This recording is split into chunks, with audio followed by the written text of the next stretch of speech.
कुमारखंड प्रखंड के पंचायत लक्ष्मीपुर भगवती के गांव चैनपुर में 2 दिवसीय जलसाए दस्तारबंदी हुफाजे कराम व इस्लाहे मुआशरा कॉन्फ्रेंस का आयोजन मौलाना मोहम्मद इसराइल के नेतृत्व में एवं मौलाना असलम परवाना के संचालन में किया गया। इस मौके पर दारुल उलूम देवबंद के उस्ताद मौलाना फरीदुद्दीन कासमी ने जलसा को संबोधित करते हुए कहा कि अल्लाह ताला ने दुनिया के तमाम जीव जंतुओं में मनुष्य को अशरफुल मखलूकात का मनसब सरफराज अता किया है, इसलिए मनुष्य की विशेष जिम्मेदारी बनती है कि मुआशरात को तमाम बुराइयों एवं खुराफात रस्मों से निजात दिलाते हुए अल्लाह ताला और नबी करीम सल्लल्लाहु अलैहि वसल्लम के उपदेशों का 100% पालन करें। ऐसा नहीं करने वालों पर अल्लाह और रसूल की नाफरमानी मानी जाएगी।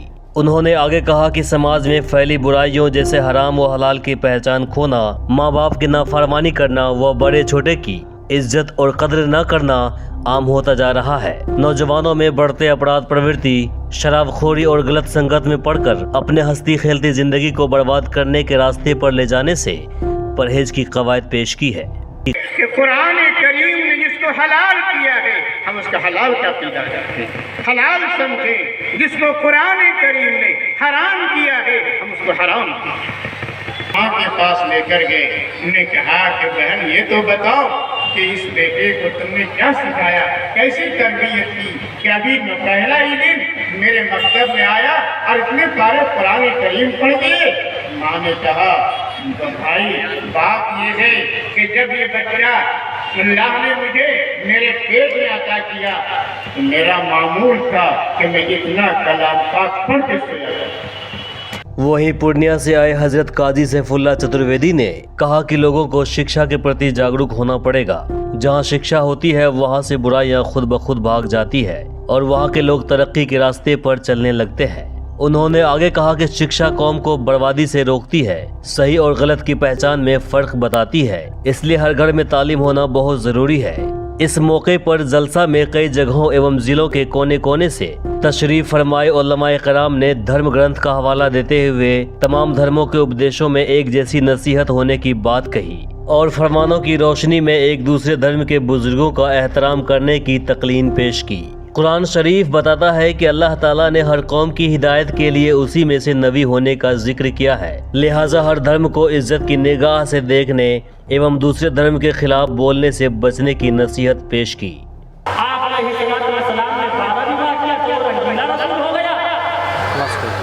और श्री कृष्णा ने 16,108 विवाह किया तो वो कितना अच्छा रसूल होगा।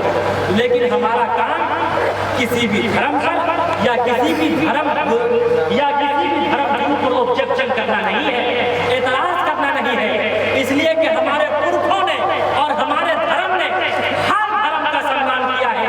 जब जब धर्म के हानि हुई धर्म अभिमानी, धर्म गलत नहीं होता, मनुष्य का कर्म गलत होता।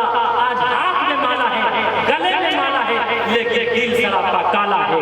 माला फेरत जुग भाया, माला फेरत जुग भाया, फिरा मन का फेर, माला फेरत जुग भाया, फिरा मन का फेर, कर मन का डार दे, मन का फेर, मन का फेर।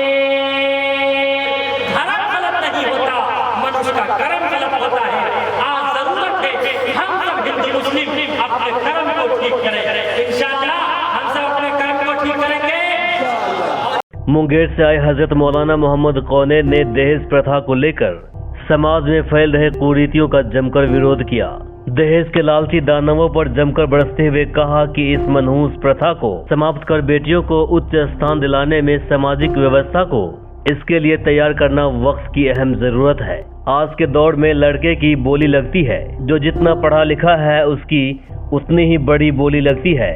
हद तो उस वक्त हो जाता है जब लड़के के धन दौलत, नौकरी, पढ़ाई और कामयाबी के हिसाब से रुपए फिक्स किए जाते हैं और इसी मनहूस चलन की वजह से आज समाज के कई हिस्सों में लाचार लड़कियां आत्महत्या या आत्मदाह करने पर मजबूर हो जाती है। अगर इसे अभी रोका नहीं गया तो इंसान और समाज को तबाह और बर्बाद होने से कोई रोक नहीं सकता।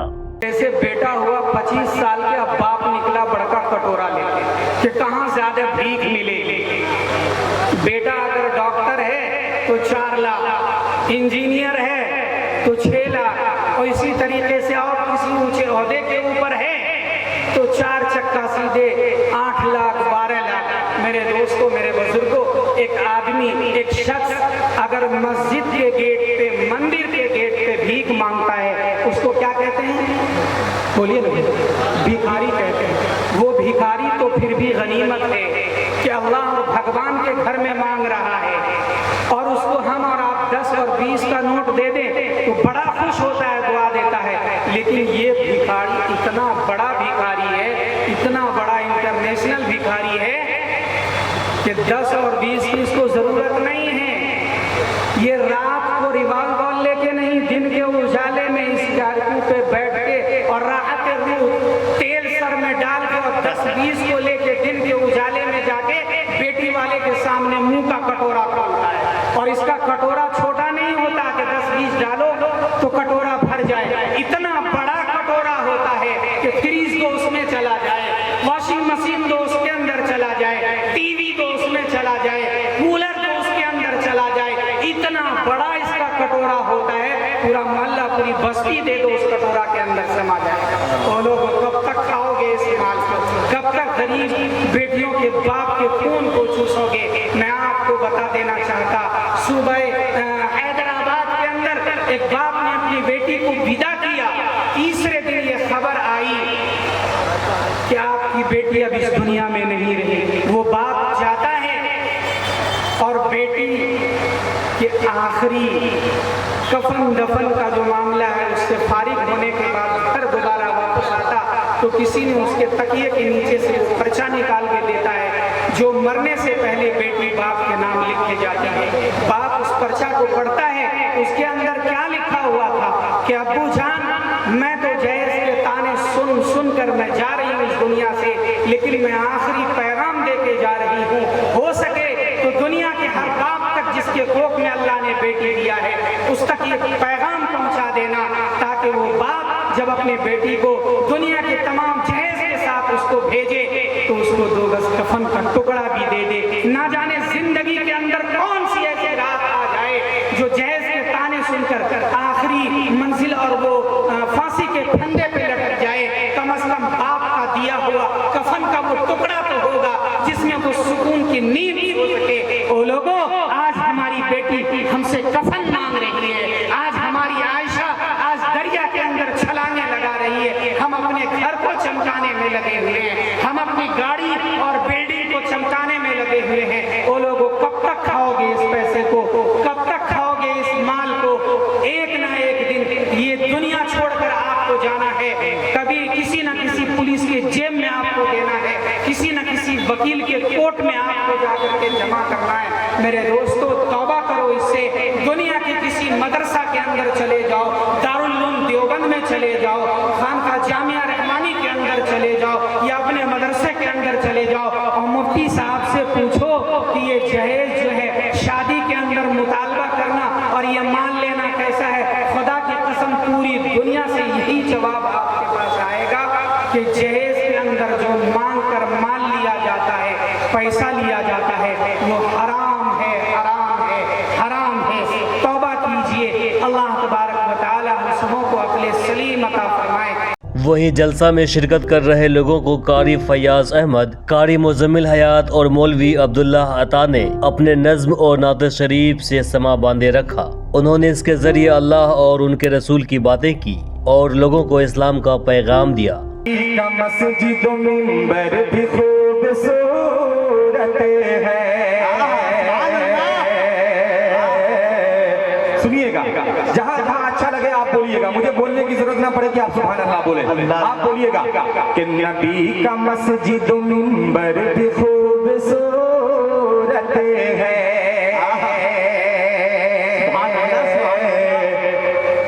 कि नबी का रोज़ा-ए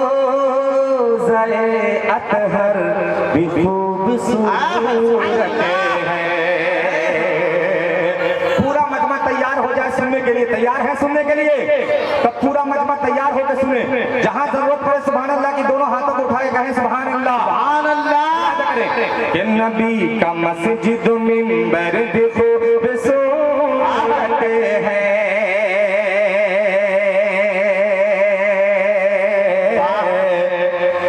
नबी का रोज़ा-ए अतहर भी खूबसूरत है, कि नबी का रोज़ा-ए अतहर भी खूबसूरत है,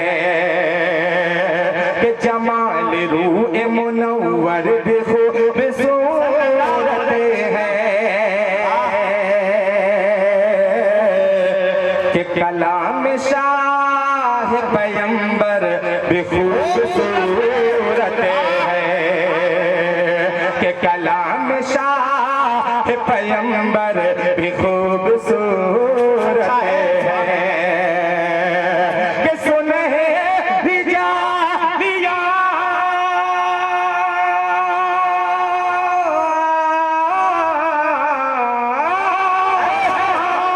के सुनहरी जालियां हो सफेद गुंबदे खजरा, अरे वो छत पे बैठा कबूतर भी खूबसूरत है, वो छत पे बैठा कबूतर भी खूबसूरत है।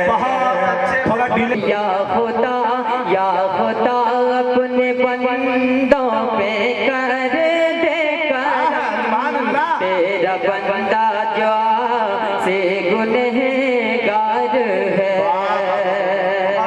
या खुदा अपने बंदों पे कर दे करम, तेरा बंदा जो से गुनहगार है। तो ही खालिक है, राज़िक है, सत्तार है, अपने बंदे से तुझको बहुत प्यार है, कि तेरी तासीफ कोई क्या लिखे यहाँ, इतनी वुसअत किसी के कलम में कहा, इतनी वुसअत किसी के कलम में कहा, कि जय खुदाया अता को शोर सुखन, दे खुदाया अता को शोर सुखन, बस तेरी मेहरबानी ही दरकार है। जलसा की अध्यक्षता मौलाना मशहूद अहमद कादरी ने किया तो सरपरस्ती मौलाना मोहम्मद ईसा व क़ियादत मौलाना मोहम्मद इब्राहिम और स्थानीय ग्रामवासी की देखरेख में गुरुवार की शाम 5 बजे शुरू होकर शुक्रवार सुबह 11 बजे संपन्न हो गया। चैनपुर से एहसान मुजाहिद और पटना से इमरान के साथ वी आवर्स न्यूज की रिपोर्ट। हमारे इस चैनल को सब्सक्राइब करें, साथ ही बेल आइकन पर प्रेस करना ना भूलें ताकि हर अपडेट्स आप तक पहुंचती रहे।